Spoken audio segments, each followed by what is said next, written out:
चंद्रमा पर सूर्योदय हुए कुछ दिन हो चुके हैं और अब पूरी दुनिया को चंद्रयान-3 के विक्रम लैंडर और प्रज्ञान रोवर के फिर से जागने का इंतजार है। लेकिन इसरो को शुक्रवार को प्रज्ञान रोवर से किसी भी प्रकार का सिग्नल नहीं मिला। लेकिन अब भी पूरी उम्मीद है कि प्रज्ञान और विक्रम एक बार फिर से चार्ज होगा और इसरो को सिग्नल मिलने लगेगा। हालांकि इसरो के कमांड सेंटर से प्रज्ञान रोवर को फिर से एक्टिवेट नहीं किया जाएगा, बल्कि यह अपने आप चार्ज हो जाएगा। इसरो आज भी उम्मीद जता रही है कि हो सकता है कि विक्रम और प्रज्ञान एक्टिवेट हो जाए।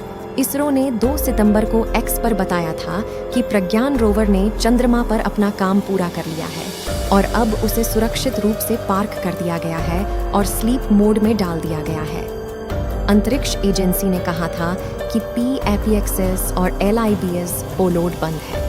इन पोलोड से डेटा लैडर के माध्यम से पृथ्वी पर प्रेषित किया जाता है। फिलहाल बैटरी पूरी तरह से चार्ज है और सौर पैनल अगले सूर्योदय पर प्रकाश प्राप्त करने के लिए तैयार है। रिसीवर चालू रखा गया है। वहीं अब तक दोनों मॉड्यूल्स के नहीं जागने के पीछे चांद पर रात के दौरान तापमान का काफी नीचे जाना माना जा रहा है।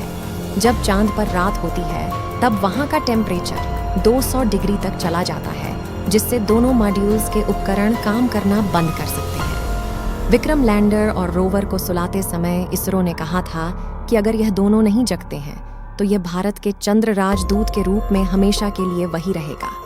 वहीं जब पिछले दिन चांद पर सुबह हुई तो 22 सितंबर को इसरो ने रोवर और लैंडर से संपर्क स्थापित करने की कोशिश की, लेकिन कोई भी सफलता हाथ नहीं लगी। NDTV की रिपोर्ट के अनुसार इसरो के एक्सपर्ट उम्मीद कर रहे हैं कि जिस तरह से चीन का लैंडर चैंग E4 और रोवर Yutu-2 ने चांद पर रात बिताने के बाद 2019 में फिर से सिग्नल भेजना शुरू कर दिया था, उसी तरह भारत का विक्रम और प्रज्ञान भी दोबारा एक्टिव हो जाएगा।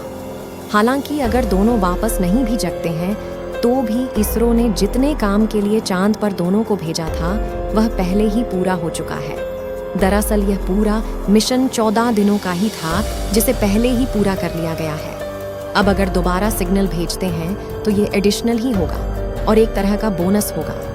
इसरो के पूर्व अध्यक्ष AS किरण कुमार ने BBC को बताया कि यह जरूरी नहीं है कि चंद्रयान-3 के लैंडर और रोवर जाग जाएगा, क्योंकि चंद्रमा पर रात के दौरान तापमान 200 से 250 डिग्री सेल्सियस तक गिर जाता है और बैटरी को इसके लिए डिजाइन नहीं किया गया है। इसके अलावा इसरो के पूर्व वैज्ञानिक तपन मिश्रा ने समाचार एजेंसी ANI को बताया है कि विक्रम लैंडर और प्रज्ञान रोवर को मूल रूप से केवल 14 दिनों तक संचालित करने के लिए डिजाइन किया गया था। उन्होंने कहा है कि पहली चंद्र रात में जीवित रहे तो बे और रातें गुजारने में सक्षम हो जाएंगे।